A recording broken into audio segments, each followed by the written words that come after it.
काही दिवसांपूर्वी समृद्धी भ्रष्टाचाराबद्दल मी त्या ठिकाणी बोललो होतो। याच्यात एक उदाहरण देतो।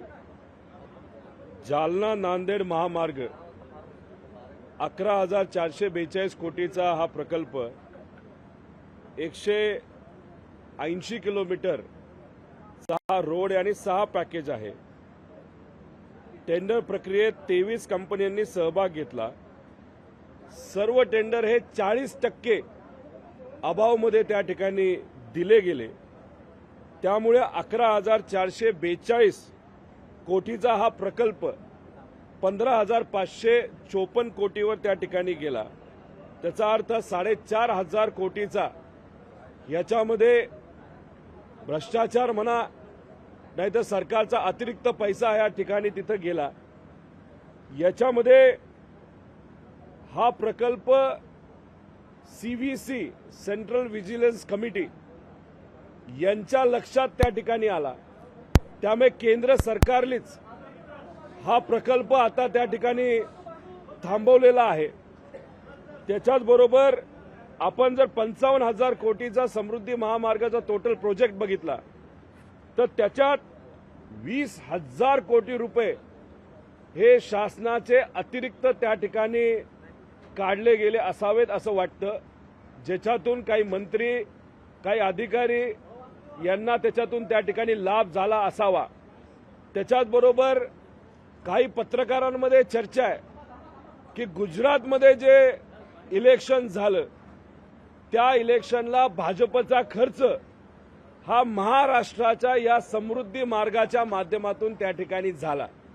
म्हणजे या मार्गाला महाराष्ट्राचं हित मनामध्ये ठेवून त्या ठिकाणी केला गेला, पण याच्यातून जो पैसा निघाला तो गुजरातच्या इलेक्शनला भाजपच्या वापरला गेला अशी तिथे चर्चा आहे। आता याच्यामध्ये जर आता आपण बघितलं पुण्याचा प्रकल्प पुणे रिंग रोड हा एस्टिमेटेड कॉस्ट 16,000 कोटी आहे। टेंडर दिले 22,000 कोटी, 6,780 कोटी जास्त। विरार अलिबाग मल्टी कॉरिडॉर 20,000 कोटीचा प्रोजेक्ट हा 26,000 कोटीला गेला, 6,525 म्हणजे 31% जास्त। त्याच्याच बरोबर आपण मीडियावाले आहात, थोडा जास्त अभ्यास करावा। जे पुणे रिंग रोड आहे त्याच्यामध्ये कोणाकोणाच्या जमिनी ह्या सरकारली वाढीव भावाने घेतला याचा त्या ठिकाणी अभ्यास करावा। आणि असे काही सत्तेतले लोक आहेत ज्याच्यात काही लोकांना 1,000 ते 1,500 कोटीचा लाभ झाला अशी चर्चा त्या ठिकाणी आहे।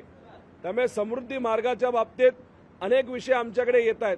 हा विषय काल त्या ठिकाणी आमच्याकडे आला जो तुमच्या समोर तिथं मी बोलून दाखवलेला आहे।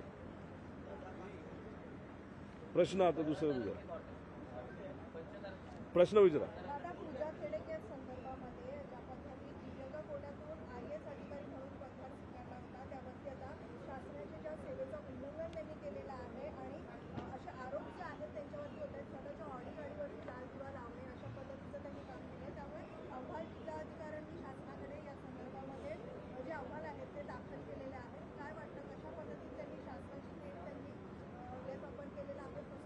शासनाने त्या बाबतीत शहानिशा करावी।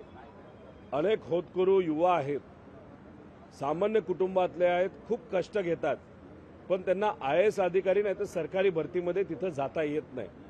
पण अशा पद्धतीने काही डॉक्युमेंटचा फेरफार जर करून काही लोक अधिकारी झाले असतील आणि तसा रिपोर्ट असेल तर नक्कीच सरकारने त्या बाबतीत लक्ष घालावं आणि योग्य ती कारवाई करून सिस्टमला न्याय द्यावा असं त्या ठिकाणी माझ्यासारख्याचं मत आहे।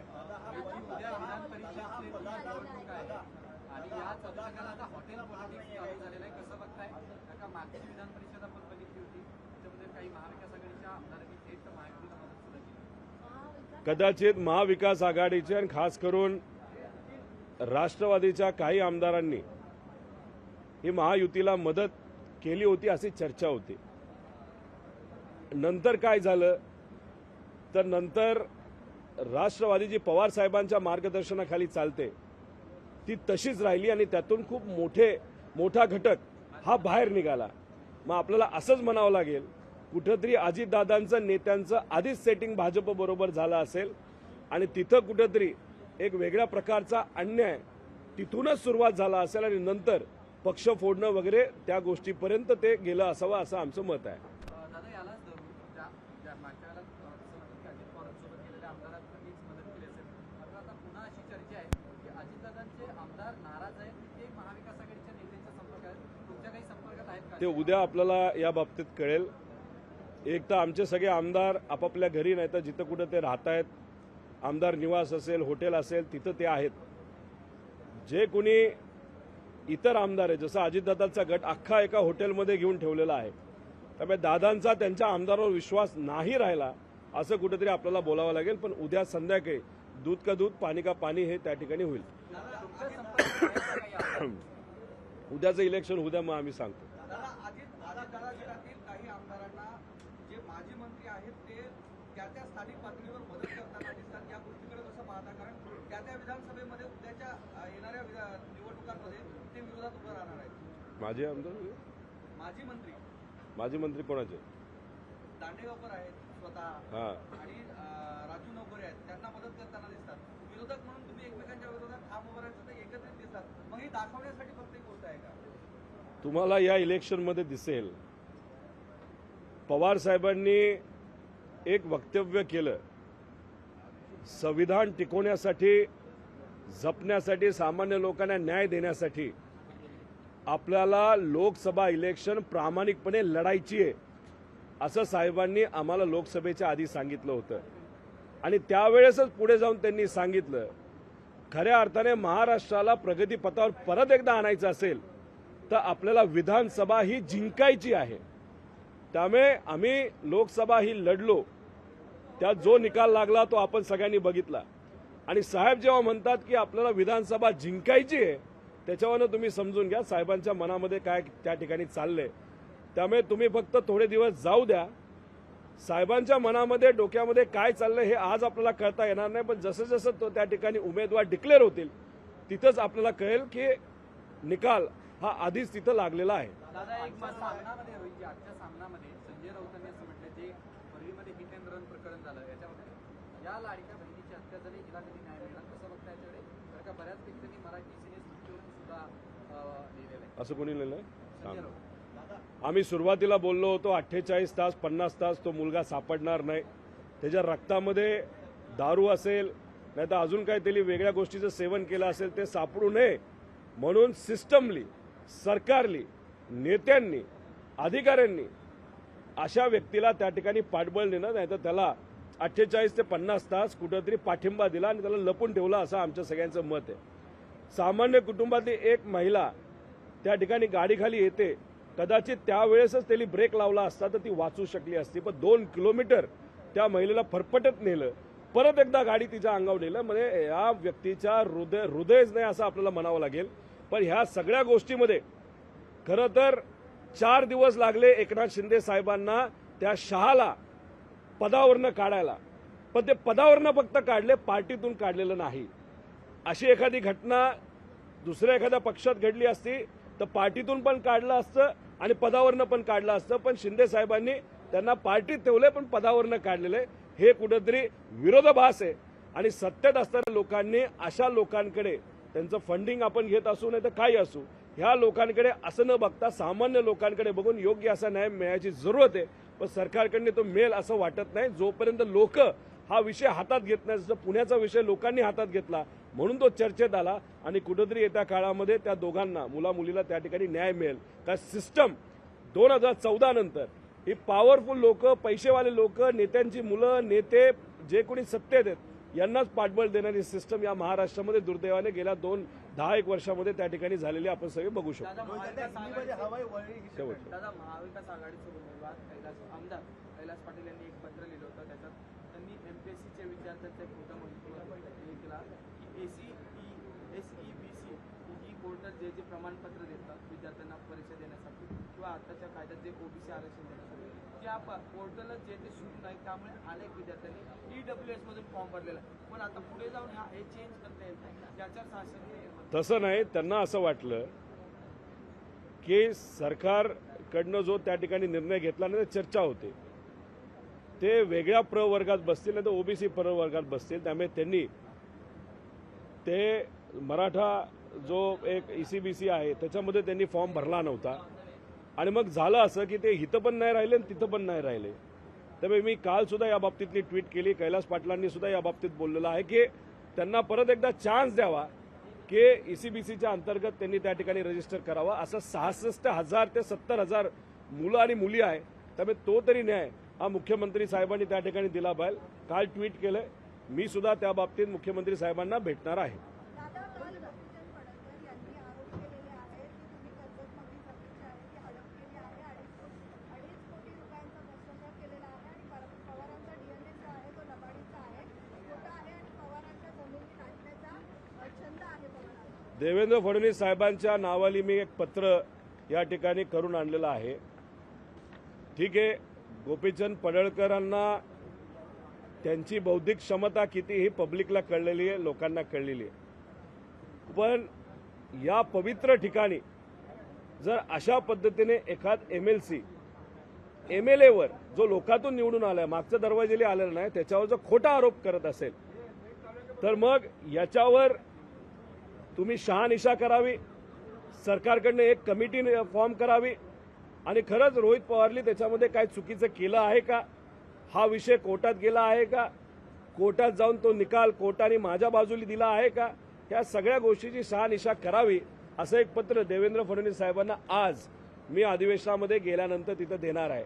त्यामुळे हे हवेतले ॲलिगेशन नाही तर हवेत पतंग उडवणारे जे काही नेते आहेत, जे ST कर्मचाऱ्यांच्या आंदोलनासाठी सत्तेत नसताना तिथं झोपले, जे स्पर्धा परीक्षेचे विद्यार्थी आहेत त्यांच्यावर डब्यात जेवले, पण जेव्हा सत्ता आली तेव्हा पळून गेले, हे पळून जाणारी माणसं इथं येऊन खोटं बोलत असतील तर मी माझंच पत्र फडणवीस साहेबांना देऊन तिथं काय शहानिशा करून जे योग्य ती कारवाई करावी असं मी पत्र त्या ठिकाणी देतो. आम्ही कोणालाही घाबरत नाही. आम्ही खरी मराठी माणसं आहोत. आम्ही लढणारी माणसं आहोत.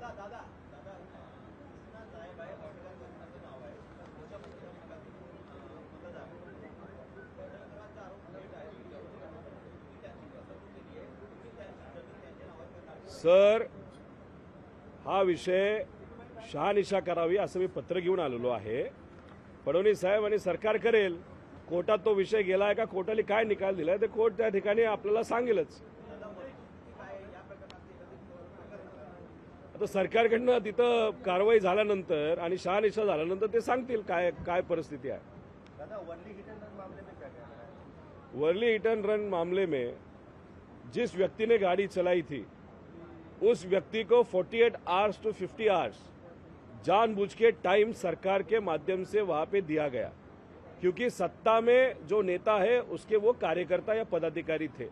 अभी 48 आवर्स क्यों दिया गया, उनके खून में से अल्कोहल हो, ड्रग्स हो, वो दिखना नहीं चाहिए.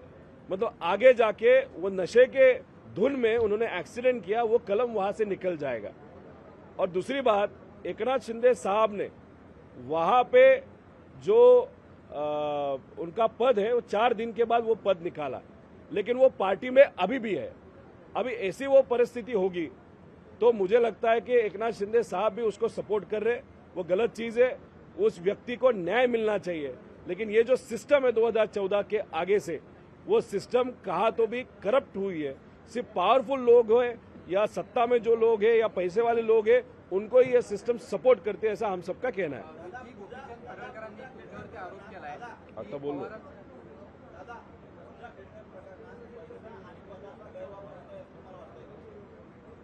मी एवढंच म्हणेल, त्या खोलात खूप काही गेलो नाही, कारण अनेक असे सामान्य लोकांचे विषय ते महत्वाचे आहेत. पण सामान्य कुटुंबातले अनेक लोक, अनेक मुलं मुली त्या ठिकाणी प्रामाणिकपणे अभ्यास करतात आणि IAS अधिकारी बनावं, अजून काहीतरी बनावं, अधिकारी लोकांची सेवा करता यावी अशासाठी प्रयत्न करतात. त्यांचं त्या ठिकाणी खूप प्रयत्न करून सुद्धा सिलेक्शन होत नाही. या ताईंचं सिलेक्शन कसं झालं, वेगळ्या कोट्यातून झालं का, त्यात काही चुकीच्या गोष्टी घडल्यात का, ती अख्खी फाईल सरकारकडे आहे. सरकारने त्याची शहानिशा करावी आणि योग्य ती कारवाई करावी असं मला वाटतं.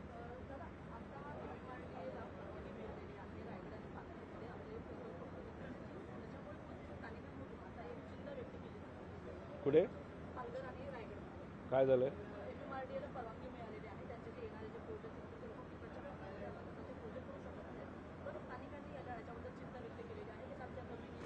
नाही, कुठलाही प्रोजेक्ट करत असताना स्थानिक लोकांना विश्वासात घेणं अतिशय महत्त्वाचं आहे. आणि तुम्ही स्थानिक लोकांना विश्वासात न घेता तिथे एखादी गोष्ट जर सुरू करणार असाल ते योग्य नाही. आणि स्थानिक लोकांना तुम्ही आश्वासित केलं की इथं पोल्युशन होणार नाही, नाहीतर तुमच्या ज्या जमिनी घेतल्या जात आहेत त्याचा मोबदला योग्य पद्धतीने तुम्हाला दिला जाईल, नाहीतर त्यातलं काही डेव्हलप्ड एरिया हा तिथे असणाऱ्या शेतकऱ्यांना तिथं नाहीतर त्यांच्या मुलांना हा दिला जाईल छोटासा व्यवसाय करण्यासाठी. एवढं जर तुम्ही पटवू शकला तर तिथं विरोध होणार नाही. पण सरकार लोकांना पटवण्यासाठी कुठेतरी कमी पडते असं आमचं त्या ठिकाणी मत आहे. आता हे MMRDA MSIDC जे आहेत त्याच्यात तर मोठा भ्रष्टाचार चालूच आहे. आता MIDCच्या बाबतीत सुद्धा गेल्या 2 वर्षामध्ये आम्हाला असं कळतंय 35,000 कोटी रुपयेचं टेंडर हे MIDCने त्या ठिकाणी काढलं गेलं. आता MIDCचं काम काय तर डेव्हलपमेंट हे काम आहे, कंपन्या याव्यात हे काम आहे. आता तुम्ही तुमच्याकडे असणारा पैसा सगळ्याच जर कन्स्ट्रक्शनमध्ये त्या ठिकाणी खर्च करणार असाल तर हे कितपत योग्य आहे. आता त्याच्यात खोलात आम्ही गेलो नाही की त्याच्यामध्ये जे टेंडर काढलं गेलं ते PWDच्या रेटप्रमाणे काढलं गेलं का MIDCच्या रेटप्रमाणे काढलं गेलं, ते मायनसमध्ये आहे का प्लसमध्ये आहे. प्लसमध्ये असेल तर 25% पुढं आहे, 30% पुढं आहे. तर हे सगळं अजून खोलात जायची जरूरत आहे. पण मग MIDCकडे सुद्धा जरासं खोलात जाऊन त्याचा अभ्यास आपल्याला करावा लागेल. सत्तेचा गैरवापर तिथं केला गेला आहे का. लोकशाही मराठी ऐका, पहा, जागरूक रहा.